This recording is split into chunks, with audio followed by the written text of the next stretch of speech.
Tehran में, उसको देखते हुए तेहरान में हड़कंप मच गया है।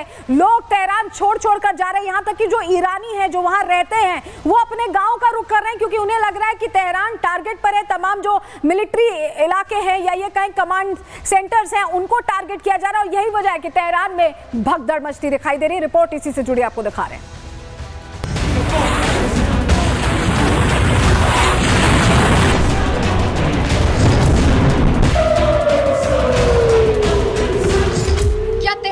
बड़ा खतरा मंडरा रहा है।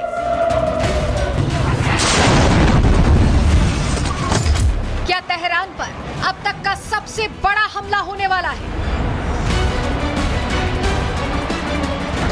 क्या अब तेहरान मिट्टी में मिलने वाला है?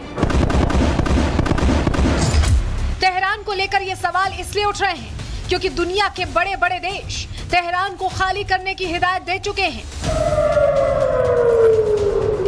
खुद अमेरिका अपने नागरिकों और ईरानी लोगों को तेहरान खाली करने के निर्देश दे चुका है, तो वहीं भारत ने अपने नागरिकों के लिए एडवाइजरी जारी कर तेहरान छोड़ने की अपील कर दी है। जिसके बाद अब सवाल है कि आखिर तेहरान में होने क्या वाला है। ट्रंप पहले सोशल मीडिया के जरिए चेतावनी दे चुके हैं। सोशल मीडिया पर लिख चुके हैं कि ईरान को मेरे द्वारा सुझाया गया समझौता करना चाहिए था। कितना नुकसान और जानों की बर्बादी हो रही है। साफ है, ईरान को परमाणु हथियार नहीं मिलना चाहिए। मैंने बार बार कहा, सभी को तुरंत तेहरान छोड़ देना चाहिए। दरअसल ईरान की परमाणु बम बनाने की जिद को लेकर ट्रंप बार बार चेतावनी दे रहे हैं। कह रहे हैं कि ईरान के पास परमाणु हथियार नहीं होने चाहिए, लेकिन इस बार तो ट्रंप ने लोगों से सीधे तेहरान खाली करने के लिए कह दिया है, जिसका साफ मतलब है कि तेहरान पर कोई बड़े हमले की योजना बनाई जा रही है। परमाणु जखीरे को नष्ट करने का प्लान बनाया जा रहा है। पहले ही इजराइल तेहरान में बड़े हमले कर चुका है। सैन्य ठिकानों के साथ साथ नागरिक इमारतों को निशाना बना चुका है। लेकिन शायद अब समय है भारी तबाही का।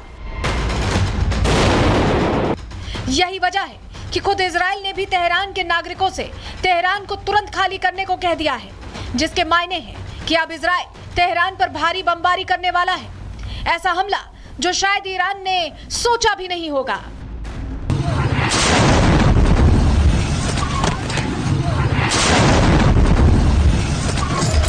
हालांकि तेहरान खाली करने की हिदायत के बाद लोगों में दहशत का माहौल है। ईरानी लोगों को इजरायली हमले का डर सता रहा है और इसी वजह से पूरे तेहरान में जाम जैसे हालात हैं। लोग अपने घरों से निकलकर सुरक्षित ठिकानों की ओर भाग रहे हैं, जिससे साफ है कि तेहरान में कुछ घंटों बाद कुछ बड़ा होने वाला है। Bureau report, Republic Bharat.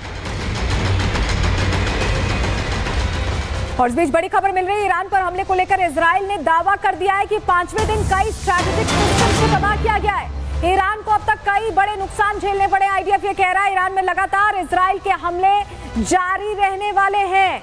IDF का ये बड़ा बयान सामने आया कि हमले नहीं रुकने वाले, हमले जारी रहने वाले हैं और कई स्ट्रैटेजिक सिस्टम्स को तबाह करने का दावा भी आईडीएफ की तरफ से किया गया है। यानी 5वें दिन भी जो इनका ऑपरेशन है वो तेजी से चल रहा है। इस बीच जरा आपको तस्वीर दिखाते हैं।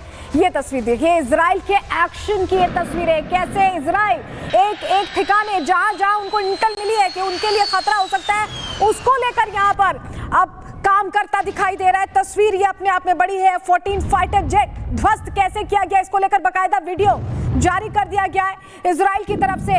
ये तस्वीर आपको दिखा रहे हैं जहां टारगेट को लॉक करके F-14 फाइटर जेट को लॉक करके ध्वस्त कर दिया गया। हथियारों से भरे ट्रक्स को भी टारगेट किया जा रहा है। तो ये तस्वीर जारी की गई है आईडीएफ की तरफ से। देखिए, जहां लगातार आईडीएफ का एक्शन जारी है, इस बीच ये भी खबर आ रही है कि अमेरिका ने अपनी डिप्लॉयमेंट बढ़ा दी है। आपको बताते हैं, अमेरिका ने मिडिल ईस्ट में सेना बढ़ाई है। रक्षा सचिव ने अतिरिक्त तैनाती की जानकारी दे दी है। इजराइल को हथियारों की सप्लाई भी अब बढ़ा दी गई है अमेरिका की तरफ से। अपने आप में ये बड़ी बात है। सैन्य ईंधन भरने वाले विमानों की तैनाती यहाँ पर कर दी गई है और यूएसएस निमित्ज को खाड़ी में, रेड सी में तैनात कर दिया गया है, जो बहुत अग्रेसिव पोजीशन इस वक्त लिए हुए है, इजराइल को पूरी तरह कवर किया हुआ है और ईरान को लेकर लेकर एग्रेसिव पोजीशन में है। ईरान की मिसाइल रोकने की कवायद भी तेज कर दी गई है। यूएस का दावा है कि सैन्य बेस की सुरक्षा के लिए वो सेना बढ़ा रहे हैं। ये भी कह रहे हैं कि जो उनके सैन्य बेसेस हैं मिडिल ईस्ट में, उसकी सुरक्षा को देखते हुए ये तैनाती बढ़ाई गई है। मिडिल ईस्ट में 19 देशों में आपको बताएं यूएस आर्मी की मौजूदगी है और अमेरिका को ईरान के संभावित हमले का पूरा डर है। ऐसे में ईरान में अभी खलबली मची हुई है जब से G7 से डोनाल्ड ट्रंप लौटे हैं, जब से डिप्लॉयमेंट बढ़ाई गई। इस बीच एक बड़ी खबर आ रही है, उसका रुख कर रहे हैं। ईरान की सरकारी बैंक पर साइबर अटैक हो गया है। साइबर अटैक से बताया जा रहा है सेपा बैंक की सेवाएं पूरी तरह से ठप हो गई हैं, पूरा डेटा नष्ट हो गया है। तो देखिए, जहां पूरा देश इस वक्त क्राइसिस से गुजर रहा है, अटैक्स हो रहे हैं, इस बीच एक और बड़ी खबर यह है कि सेपा बैंक, जो ईरान का सेपा बैंक है, उस पर साइबर अटैक हो गया है और इस अटैक से सेवाएं एकदम ठप हो गई। यानी जो लोग अब एक्सेस करने की कोशिश कर रहे होंगे, हो सकता है कि अभी जिस तरह की इमरजेंसी सिचुएशन है, कुछ लोग पैसे निकालना चाह रहे हो, लेकिन अभी जो हालात हैं उसको देखते हुए ये सेपा बैंक पूरी तरह से ठप हो गया और ये मुश्किल उन लोगों के लिए खड़ी कर सकता है जो पैसे निकालने की कोशिश कर रहे होंगे। तो क्राइसिस से अभी डील कर रहा है ईरान। इस बीच आपको बताएं, नेतन्याहू ने बड़ी बात कह दी है। इजराइल के प्रधानमंत्री ने बड़ा बयान दिया। उन्होंने कहा है कि ईरान की लड़ाई इजराइल लड़ रहा है, यानी ईरान के लोगों की लड़ाई दरअसल इजराइल लड़ रहा है। ये नेतन्याहू कह रहे हैं। दोनों मुल्कों का एक साझा दुश्मन है। नेतन्याहू क्या कह रहे हैं? जिसके खिलाफ इजराइल डटकर मुकाबला कर रहा है। ईरान के लोग जल्द आजादी हासिल करेंगे। ईरान की आजादी की लड़ाई लड़ रहा है इजराइल, ये कह रहे हैं नेतन्याहू, और ये बुराई और अच्छाई की जंग है। ईरान के लोग इस कट्टर तानाशाही के खिलाफ एकजुट हो जाएं, ये अपील भी नेतन्याहू करते दिखाई दे रहे हैं। ईरान एक महान सभ्यता हुआ करती थी। कट्टर धार्मिक हुकूमत ने मुल्क को बंधक बना लिया है। यानी जो कट्टर धार्मिक हुकूमत जकड़ चुकी है ईरान को, उससे आजाद कराने की तैयारी इजराइल कर रहा है। बेंजामिन नेतन्याहू को सुनिए क्या कहा उन्होंने। इजरायली हमलों ने ईरान के परमाणु कार्यक्रम को बहुत लंबे समय पीछे धकेल दिया है। हम परमाणु लक्ष्यों को नष्ट करना जारी रखेंगे। इजराइल ईरानी सरकार को गिराने का प्रयास नहीं कर रहा है, लेकिन अगर हमलों के परिणाम स्वरूप ऐसा हुआ तो आश्चर्य नहीं होगा। लड़ाई तब शुरू हुई जब इजराइल ने तेहरान के परमाणु कार्यक्रम को लेकर ईरान पर हमला किया और अब ये बढ़ गया है, जिससे एक बड़े क्षेत्रीय युद्ध की आशंका बढ़ गई है। אנחנו פגענו במתקן הגרעין העשרה האמריקאי।